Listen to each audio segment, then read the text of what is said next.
Hello friend, स्वागत है आप सभी का सी विविकर आर्ट्स क्लास में। आज की इस वीडियो में भूगोल विषय की पूरा एक मॉडल पेपर सॉल्व करने वाले हैं। बहुत ही मोस्ट इंपॉर्टेंट क्वेश्चन मैंने सेलेक्ट किए हैं। अगर आप इसे तैयार कर लेते हैं तो आपकी बोर्ड परीक्षा 2025 में यहां से क्वेश्चन 100% देखने को मिलेंगे। चलिए शुरुआत करते हैं। उससे पहले आपको बता दूं, आपको आसान शब्दों में मैं एक ही बार में इसी वीडियो में याद भी करवा दूंगा। तो चलिए सबसे पहले शुरुआत करेंगे यहाँ पे बहुविकल्पीय सवाल से। लेकिन यहाँ पे जो टाइप हम लोग कवर करने वाले हैं, जैसे देख लीजिए प्रारूप आपको दिखा दे रहा हूं। बहुविकल्पीय सवाल है, अति लघु सवाल है, फिर इसके बाद जो है यहाँ पे लघु उत्तरीय प्रश्न है, और इसके बाद जो है दीर्घ उत्तरीय प्रश्न है। आपको with diagram, with mapping, with quotation के अनुसार आसान शब्दों में जो है यहाँ पे देखने को मिलेगा, और मैं आसान शब्दों में से आपको दोस्तों समझा दूंगा। बिल्कुल चिंता मत करिए, आपको अच्छे तरीके से याद भी करवा दूंगा। सबसे पहले क्वेश्चन यहाँ पे बहुविकल्पीय उठाते हैं, और बहुविकल्पीय सवाल में पहला सवाल आपके सामने है। निम्नलिखित विद्वानों में से किसने नवनिश्चयवाद की संकल्पना प्रस्तुत की थी? तो नवनिश्चयवाद की संकल्पना के बारे में पूछा जा रहा है कि किसने दिया था। देखिए मैं थोड़ा सा ट्रिक पॉइंट आपको बता दे रहा हूं याद करने के लिए। यहाँ पे देखिए लिखा है नव। नव का मतलब होता है नया, ठीक है। जैसे कहते हैं नव वर्ष मंगलमय हो, तो नव वर्ष मतलब नया वर्ष आया है, ठीक है। इसका मतलब दोस्तों यहाँ पे है नव का मतलब नया होता है। और नया नया कपड़ा सिलाने आप कहाँ जाते हैं? तो जवाब आपका होगा टेलर के पास जाते हैं। तो इसमें देखिए किसी ऑप्शन में टेलर लिखा है, देखिए यहाँ पे लिखा है टेलर, ठीक है। तो इसका मतलब ये है कि इसमें जो सा वाला ऑप्शन है टेलर, गिरफिट टेलर ने नवनिश्चयवाद की संकल्पना दी है, ठीक है। 1920 में जो है गिरफिट टेलर ने नवनिश्चयवाद की संकल्पना दी थी। इसमें कहा गया था कि ना तो प्रकृति सर्वशक्तिमान है और ना तो मानव सर्वशक्तिमान है। अगर दोनों को साथ में चलना है तो दोनों को तालमेल बिठा के चलना पड़ेगा, यानी मानव को प्रकृति के अनुसार और प्रकृति को मानव के अनुसार दोनों को तालमेल बिठा के चलना पड़ेगा। इस संकल्पना में यही विचार कहे गए हैं। तो दोस्तों बात हो गई इसकी। अब बात करते हैं दूसरा क्वेश्चन। दूसरा क्वेश्चन है, निम्नलिखित में से किस महाद्वीप में जनसंख्या वृद्धि सर्वाधिक है? यहाँ पे दोस्तों क्वेश्चन समझने की कोशिश करिएगा। एक तरफ लिखा है जनसंख्या वृद्धि कहाँ पे सर्वाधिक है, और अगर केवल आपसे पूछ ले कि कहाँ पे जनसंख्या केवल सर्वाधिक है, तो जवाब यहाँ पे अलग अलग हो जाएगा। अगर बात करें केवल जनसंख्या सबसे ज्यादा कहाँ पे है, किस महाद्वीप में है, तो जवाब होगा एशिया महाद्वीप में है। लेकिन जनसंख्या वृद्धि अगर पूछ ले तो जवाब होगा अफ्रीका महाद्वीप में, ठीक है। दोनों का आंसर अलग हो जाएगा। आई होप आपको समझ में आ गया होगा। जनसंख्या वृद्धि की बात हो रही है तो यहाँ पे राइट आंसर अफ्रीका हो जाएगा, ठीक है। अगला सवाल दोस्तों यहाँ पे है, निम्नलिखित में से कौन सा सबसे अधिक जनसंख्या वाला देश है? तो आप सभी को पता होगा सबसे अधिक जनसंख्या वाला देश चीन है, और ऑप्शन में भी यहाँ पे चीन दिखाई दे रहा है, तो इसका राइट आंसर क्या हो जाएगा? चीन हो जाएगा। आगे बात करते हैं क्वेश्चन नंबर चौथा। तो देखिए यहाँ पे, मानव विकास की अवधारणा निम्नलिखित में से किस विद्वान की देन है? अब दोस्तों यहाँ पे देखिए मानव विकास लिखा है, तो मानव विकास की अवधारणा, अवधारणा मतलब थॉट होता है, विचार होता है। किसने दी है? जवाब होगा डॉक्टर महबूब उल हक ने दिया है, ठीक है। तो आप महबूब को अपने याद रखिए, और आप जो महबूब को याद रखेंगे तो आपको मानव विकास भी याद होगा। बहुत सारे लोग हैं जिनका महबूब अच्छा कमाता है, उन्हीं के पास लोग ज्यादा आकर्षित होते हैं। तो महबूब के भैया मानव विकास तभी कर सकता है जब यहाँ पे आपका महबूब आपके पास में होगा, यानी पैसा कमा के आपको देगा। चलिए ये तो ट्रिक पॉइंट याद करने के लिए।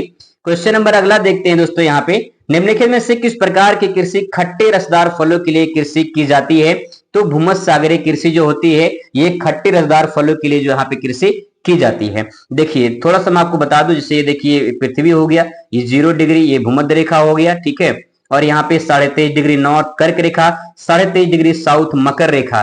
तो ये जो रेंज है, ये वाली रेंज ये भूमध्य रेखा है, और यहाँ पे जो यहाँ पे कृषि की जाती है वो खट्टे रसदार फलों की कृषि की जाती है। तो राइट आंसर इसमें हो जाएगा भूमध्यसागरीय हो जाएगा, ठीक है। आगे देखते हैं, कृषि आधारित उद्योग है लौह इस्पात उद्योग, रासायन उद्योग, सीमेंट उद्योग, सूती वस्त्र उद्योग। इसमें राइट आंसर हो जाएगा सूती वस्त्र उद्योग हो जाएगा आपका, ठीक है।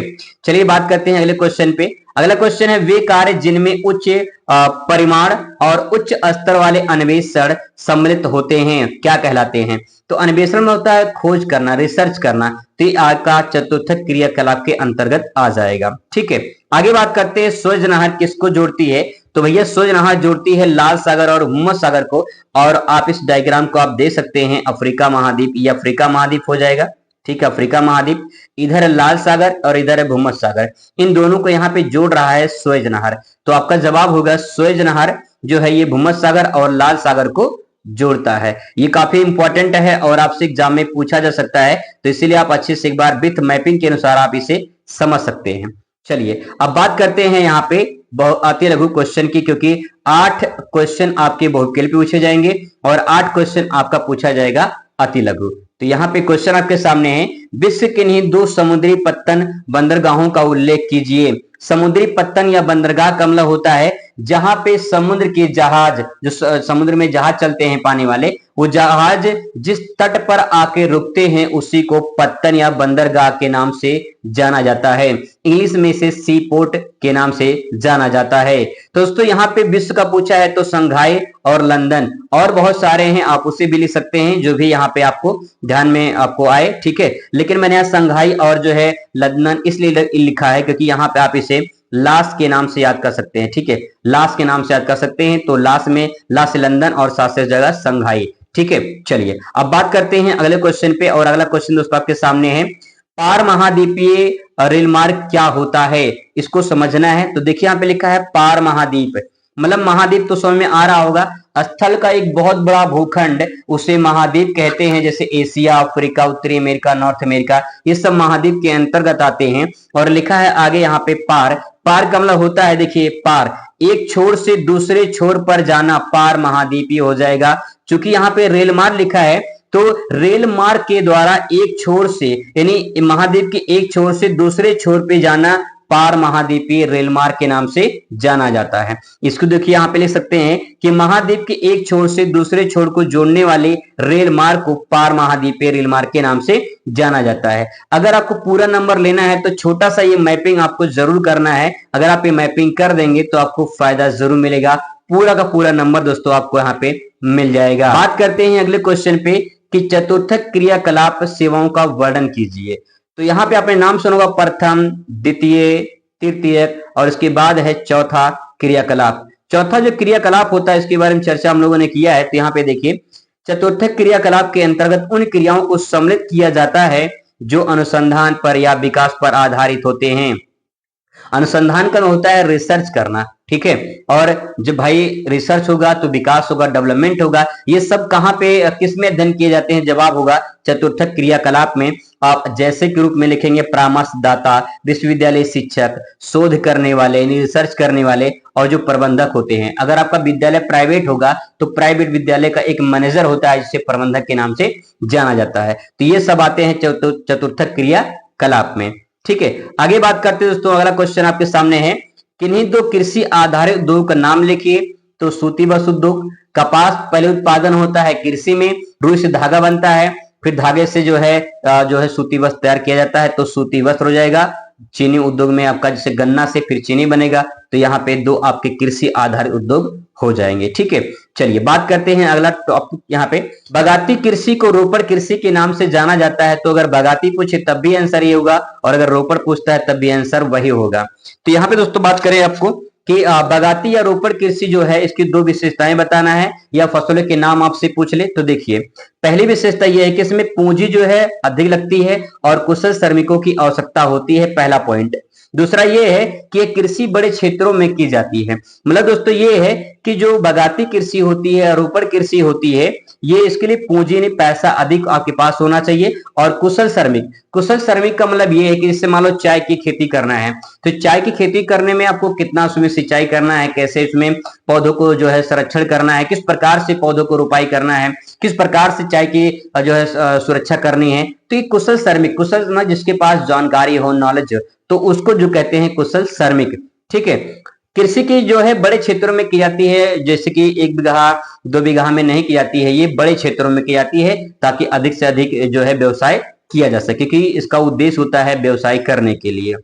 दोस्तों यहाँ पे जैसे के रूप में सकते हैं चाय है, रबड़ है, कपास है, कहवा यानी कॉफी है, ये सब जो है इसके एग्जाम्पल है। एग्जाम्पल आप पेपर में जरूर लिखेंगे, इससे आपको फायदा मिलेगा, ठीक है। बात करते हैं अगले क्वेश्चन, मानव विकास को परिभाषित कीजिए। तो मानव विकास को परिभाषित करने के लिए आप यहाँ पे हेडिंग डालेंगे मानव विकास और लिखेंगे, जब मानव अपने शारीरिक और बौद्धिक क्षमता के आधार पे परिवर्तन करता है तो उसे मानव विकास कहा जाता है।